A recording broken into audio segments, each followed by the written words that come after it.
नमस्कार दोस्तों। आज एक बार फिर आपके लिए मैं एक नई जानकारी लेके आया हूँ। मैं एस्ट्रो ब्रजेश अपने यूट्यूब चैनल के थ्रू आपको नई नई जानकारियाँ देता रहता हूँ। आज हम बात करेंगे कि कुंडली का 64वां नवमांश क्या होता है और उसके क्या फल होते हैं। हर आदमी परेशान है कि मुझे दुर्घटना, बीमारी ये क्यों आ रही है, क्या समय है मेरा अच्छा है या नहीं है। तो उसके लिए आप एक छोटी सी कैलकुलेशन में देता हूँ, जिससे आपको काफ़ी हद तक समय का अंदाज़ा हो जाएगा कि ये समय अच्छा है या नहीं है। तो हमें क्या करना है कि जैसा मैंने मेरे टॉपिक में लिखा है 64वां नवमांश देखना है। तो अब आप कहेंगे कि 64वां नवमांश क्या होता है। हमें क्या करना है कि एक होती है हमारी लगन कुंडली, एक होती है हमारी नवमांश कुंडली। नवमांश कुंडली जो होती है उसको हम बोलते हैं D9 भी बोलते हैं, है ना।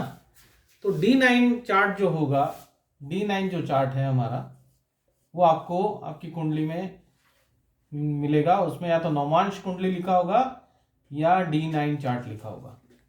हमें D9 चार्ट से ही मतलब है, हमें अभी D9 चार्ट का से देखना है कि हम कैसे निकालें। तो नवमांश कुंडली में चंद्रमा जहां बैठा है D9 चार्ट के अंदर, हमें ये देखना है कि हमारा जो चंद्र बैठा है वो कहाँ बैठा है। वहां से जिस भी प्लेसमेंट है, जो भी 12 हाउस है उसमें जहां भी चंद्रमा बैठा है, उससे जो चौथी राशि होगी, कहीं भी बैठा है, सपोज करिए 1 नंबर पे चंद्रमा बैठा है, तो जो भी 4 नंबर पे राशि होगी, क्योंकि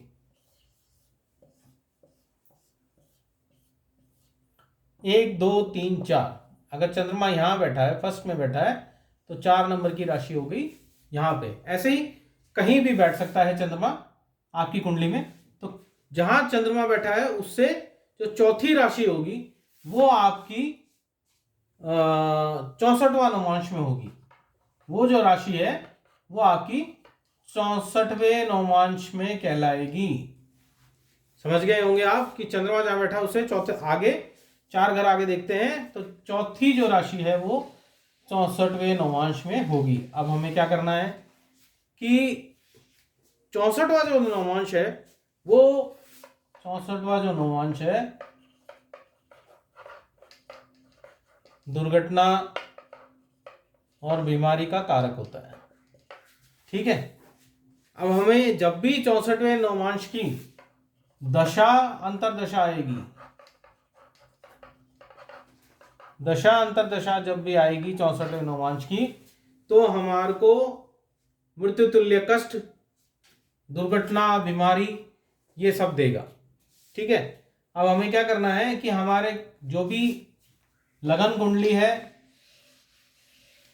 जो हमारी लगन कुंडली बनी होती है, उससे आपने देख लिया कि चंद्रमा जहां बैठा है उससे चौथी राशि।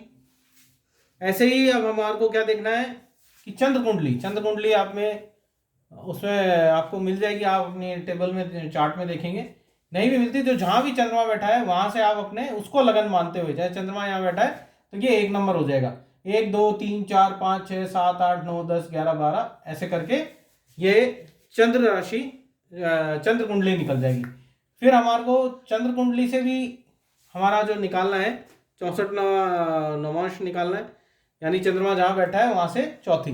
ऐसे ही फिर हमारे को सूर्य कुंडली, सपोज करो किसी के सूर्य यहां बैठा है तो इसको हम फर्स्ट हाउस मानते हुए उससे भी हमारे को 64वां नवमांश निकालता है। वही उसके हिसाब से भी चंद्रमा जहां बैठा है उससे आप निकाल लीजिए कि वहां कौन सा ग्रह कौन सी राशि आ रही।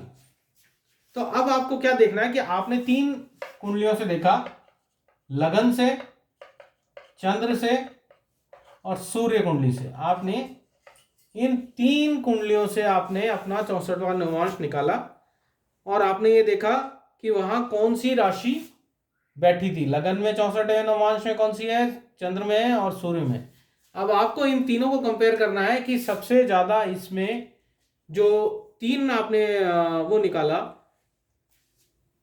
उसमें बलशाली कौन है। या फिर हम क्या कर सकते हैं कि लगन, सूर्य और चंद्र कुंडली का अष्टम भाव जो होगा, ठीक है। अष्टम भाव जो होगा ये वाला, अष्टम भाव निकालना है लगन का, चंद्र का और सूर्य का।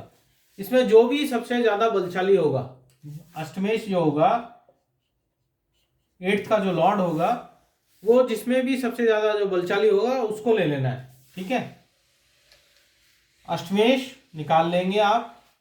लगन कुंडली, चंद्र कुंडली और सूर्य कुंडली में आप देखेंगे कि अष्टमेश जहां भी पड़ रहा है उसमें बलशाली कौन सा है। जो भी बलशाली होगा, सबसे ज्यादा मजबूत होगा, उसको ले लेंगे। और 64वें जो नवमांश आया है, ठीक है, अब उसमें वो पड़ता है, जो भी 64वां नवमांश आपकी कुंडली के हिसाब से आता है, उसमें अगर वो राशि आ रही है तो उस राशि का जो ग्रह आ गया उसका आ गया और आपका अष्टमेश का आ गया, तो उनकी जो दशा और अंतरदशा आएगी, दशा और अंतरदशा जब भी आएगी उसके आपको उपाय करने पड़ेंगे, नहीं तो वह मृत्यु, दुर्घटना, मृत्यु तुल्य कष्ट यह देगा ही देगा। अगर फिर भी आपको समझ में ना आए तो मेरे व्हाट्सएप नंबर है 9636486397। आप इस पे मेरे से कंसल्ट कर सकते हैं और आपकी डिटेल भेज के जो भी आपको जानकारी चाहिए वो मैं आपको निकाल के दूंगा। आपको मेरा चैनल सब्सक्राइब करें, लाइक करें, और जो भी आपकी समस्या है वो ज्वाइन बटन दबाएं और उस पर अपनी पर्सनल समस्या जो भी है उसका उचित समाधान पाएं। और इसी के साथ मैं सभी का धन्यवाद करता हूं। फिर मिलेंगे। शुभ रात्रि।